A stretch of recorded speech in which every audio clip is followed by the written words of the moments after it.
Oui, bonjour.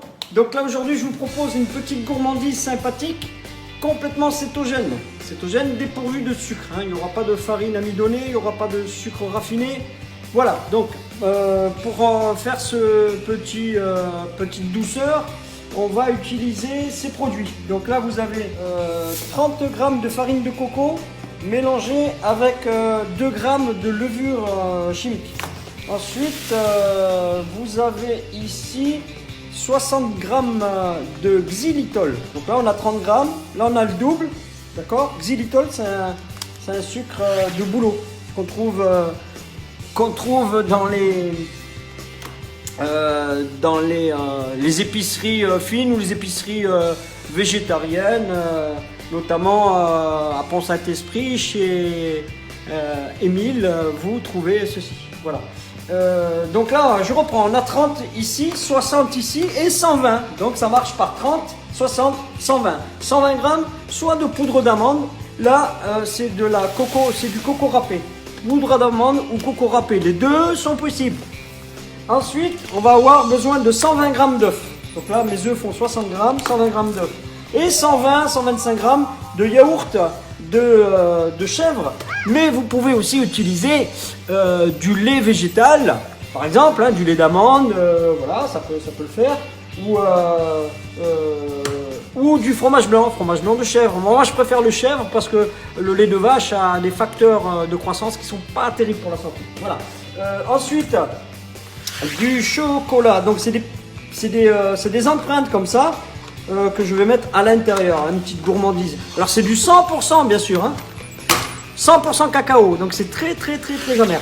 Ensuite, on va utiliser du psyllium. Alors, qu'est-ce que c'est le psyllium brun, le psyllium blanc, vous avez? Ce sont en fait des fibres qui vont remplacer comme il n'y a pas de farine, il n'y a pas de gluten, ça va remplacer un petit peu, c'est un liant. Voilà, ça va lier tout ça. Ok. Ensuite, ici, j'ai mis du jus de citron et un peu d'arôme de vanille, tout simplement. Et là, toujours en 120 grammes d'huile d'olive, ou de beurre fondu, ou encore de l'huile de coco, et le zeste du citron également. Voilà, donc je procède au mélange. C'est très simple, très rapide. Regardez, je mets mes liquides d'abord. Donc je rappelle, l'huile d'olive, le jus de citron, le zeste, les œufs. Hop. Voilà. Et le yaourt. C'est très simple.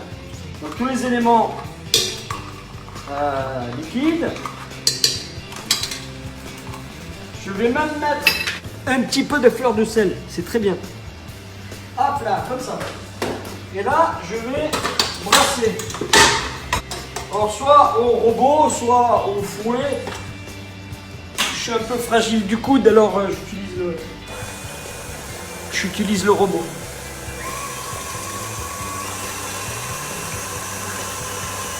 On mélange, on fait un petit amalgame liquide. C'est fini. On rajoute toutes les farines. Donc la farine de coco, les sucres, le râpé en coco ou de la poudre d'amande, je vous l'ai dit, du psyllium. J'en rajoute à peu près l'équivalent d'une cuillère à café. Voilà. Tac. Et là, je remélange à nouveau. Donc là, je vais avoir une pâte qui va être un peu épaisse. Voilà. Voilà. Tac. Voilà, donc là, c'est quasiment terminé. On va remplir nos moules. Allez, c'est parti. Donc là, moi j'utilise une petite cuillère, mais ça serait plus facile avec une poche sans douille pour remplir ceci. Voilà, donc là on va voir. Hop, j'essaye de ne pas en mettre sur les bords pour pas que ça brûle. Hop, voilà. On va essayer de faire quelque chose de correct. Moi je pense qu'on devrait en faire 8 à peu près. Moi je pense qu'on va en faire que 8. Vous voyez, avec la recette que je vous ai donnée, on va terminer avec la Maryse. Voilà. Hop là. Ensuite, je prends mes empreintes cacao. Je vais juste les poser comme ça, tu vois, regarde. Tac, comme ça, tac. Donc j'en mets 2.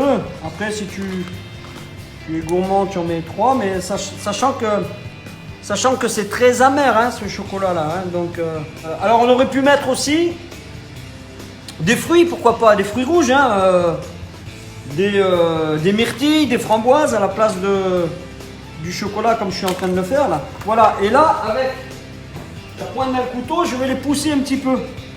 Et l'empreinte, elle va rester comme ça en fait. Tu vois, le biscuit ne va pas recouvrir. Donc on verra toujours le chocolat. Voilà, le cacao exactement. Voilà, ça je vais le cuire. Je vais le cuire au four à 170 degrés. Il faut bien 30 minutes. Hein. C'est un gâteau qui reste humide quand même, hein. Pas trop sec. Voilà, à tout à l'heure. Et bien voilà, 30 minutes se sont passées. La cuisson est à présent terminée et ça donne ceci. Voilà. Donc quelque chose d'intéressant, donc pour les gens qui démarrent en cétogène et qui ne peuvent pas se passer de sucre, c'est un excellent palliatif. D'accord, une petite douceur. Et on voit avec le cœur coulant à l'intérieur, parce qu'il est encore chaud, hein, quand il va refroidir un petit peu. Alors ne le mettez pas au frigo, hein, sinon le chocolat va être un peu trop dur. Vous le laissez à température, vous pouvez le conserver 3 jours. Voilà. Et bien voilà, il n'y a plus qu'à vous mettre à l'œuvre et pour déguster cette chose-là.